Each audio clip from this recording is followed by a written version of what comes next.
So ஒட்டுமொத்தமா பார்க்கும்போது இந்த ப்ராடக்ட் வந்து எனக்கு அந்த சயாட்டிகா ப்ராப்ளமும் சால்வ் ஆயிருச்சு. புராஸ்டேட்டிக் இன்ஃபெக்ஷனும் எனக்கு வந்து கண்ட்ரோல் ஆயிருச்சு. செந்தில்குமார் சார். நான் ஒரு மெடிக்கல் பெர்சனும் கூட. ஒரு 30 இயர்ஸா மெடிக்கல் ஃபீல்ட்ல நான் இருக்கேன். எனக்கு வந்து பார்த்தீங்கன்னா, யூரின் போகும்போது ஒரு இரிட்டேஷன் இருந்துகிட்டே இருக்கும். யூரின் போயிட்டு வந்ததுக்கப்புறம் மறுபடியும் யூரின் வர மாரி ஒரு ஃபீல். சரி, யூரின் முடிச்சுட்டு வந்தோனே எரிச்சல் இருக்கும். ஸோ இப்படியே இருக்கு. அப்புறம் அத நாங்க கன்ஃபார்ம் பண்ணி இது வந்து பார்த்தீங்கன்னா, எனக்கு வந்து ஒரு புராஸ்டேட்டிக் இன்ஃபெக்ஷன் மாரி எனக்கு ஒரு கன்ஃபார்மா எனக்கு கிடைச்சது. ஸோ அதுக்காகண்டி நான் என்ன பண்ணிக்கிட்டேன்னா, ட்ரீட்மெண்ட் எடுத்துட்டு இருக்கேன்.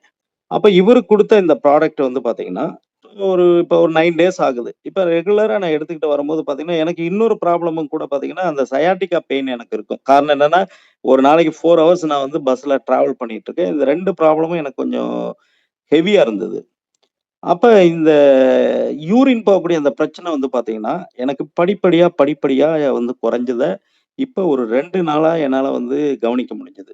ஸோ இன்னைக்கு வந்து பார்த்தீங்கன்னா, எனக்கு வந்து அந்த பிரச்சனையே இல்ல. இந்த 2வது நாள்ல நான் முழுமையா உணர ஆரம்பிச்சேன். ஆஃப்டர் செக்ஸுவல்ல வந்து பார்த்தீங்கன்னா, இம்மீடியட்டா வந்து பார்த்தீங்கன்னா, செக்ஸுவல் பண்ணும்போது இம்மீடியட்டா செமன் ரிலீஸ் ஆயிரும். எதுல? இந்த புராஸ்டேட்டிக் இன்ஃபெக்ஷன்ல. அது செமன் வரும்போது மிகப்பெரிய ஒரு எரிச்சலா இருக்கும். ஆனா இன்னைக்கு அதெல்லாம் எதுவுமே கிடையாது. ஸோ இன்னைக்கு ரொம்ப நல்லா இருக்கு. அந்த மாரி பிரச்சனை எதுவுமே இல்ல. 2வது வேற சில ப்ராப்ளமும் அதுல இருக்கும். அத என்னால இப்ப சொல்ல முடியல. அதுவும் இல்ல. ஸோ ஒட்டுமொத்தமா பார்க்கும்போது இந்த ப்ராடக்ட் வந்து எனக்கு அந்த சயாட்டிகா ப்ராப்ளமும் சால்வ் ஆயிருச்சு. புராஸ்டேட்டிக் இன்ஃபெக்ஷனும் எனக்கு வந்து கண்ட்ரோல் ஆயிருச்சு.